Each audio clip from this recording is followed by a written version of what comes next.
first generation wireless, 1G, was voice. The second generation, 2G, allowed both talk and text. The third generation, 3G, the internet, in a limited way.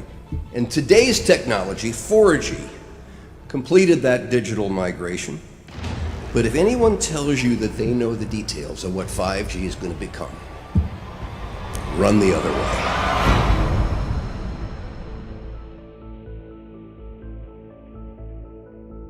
The more I know, the more I realize how little I actually know.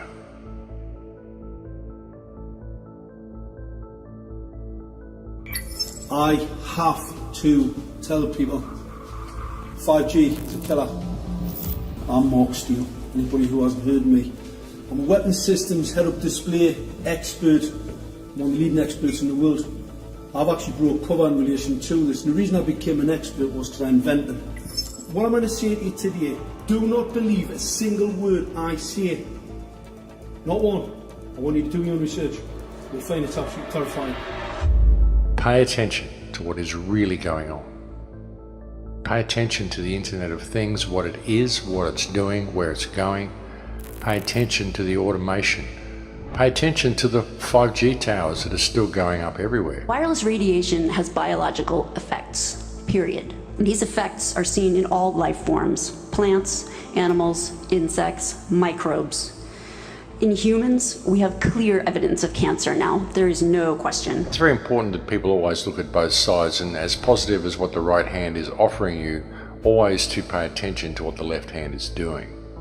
Just because a lot of people think something is right doesn't make it right. Just because a lot of people think something is good doesn't mean that it's good. It will be impossible to exist in a city or to walk outside without being exposed. There's going to be a cell tower in front of every few houses, and this means that your personal choices, whether or not you personally use a cell phone or hold it 10 inches away from your head, that cannot escape you from your radiation exposure. This is not a random series of events that have brought us to this point. Even when you look at technology, civilization, industry, the rise of technology, none of this has been random. None of it has been simply a matter of course, simply men inventing things and connecting the dots and moving to the next practical thing. All of it has been done by design to lead us to a certain point.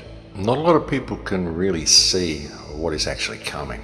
It's about to become a very, very different world, folks. This is a very, very disruptive technology. Very disruptive in as much as it's going to disrupt the way we live our normal lives if we allow it to be rolled out and if we abide by the parameters that the government's putting in place with this technology.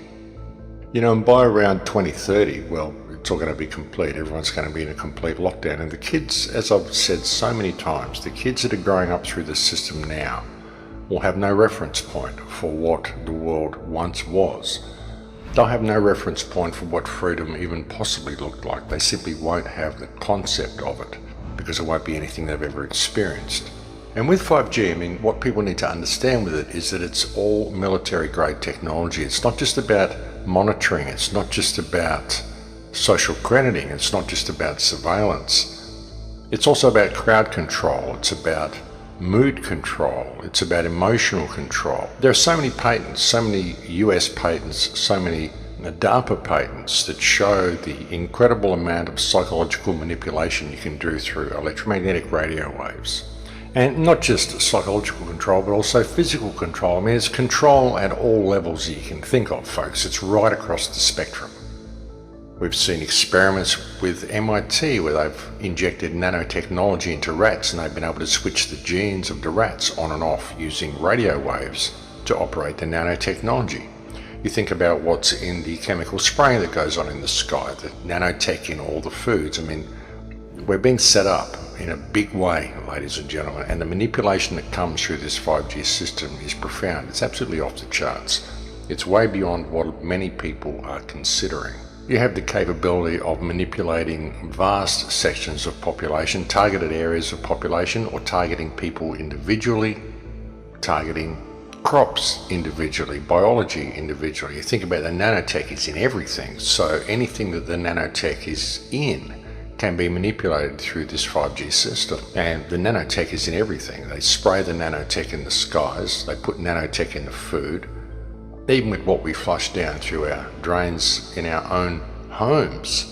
Gets passed on down through the water system, so you see this in the food chain, and there's nanotech in the food that we're eating and nanotech in the stuff that we're washing down the drains, and of course it ends up in the river system, it ends up in the fish, ends up in the algae, ends up in everything. With all of the stuff that they're feeding us about fast communications and good downloads and good connection speeds and all of this sort of stuff, that's the secondary application of all of it, or even the third application of all of it, because ultimately this is military grade technology, and what it's about is control, and ultimately it's a weapons system. You know, it's a surveillance system and a weapons system. You can have people under surveillance and then you can weaponize it and target certain individuals for elimination or whatever, heart attack, cancers, whatever you want to do to them. You just got to look at it, folks, and think, well, how much can you trust your government? Can you really trust these people? Look what they've done to the world so far, and that's who is rolling this system out, apparently for our benefit. When you look at the internet, you look at what it's becoming something that we never wanted.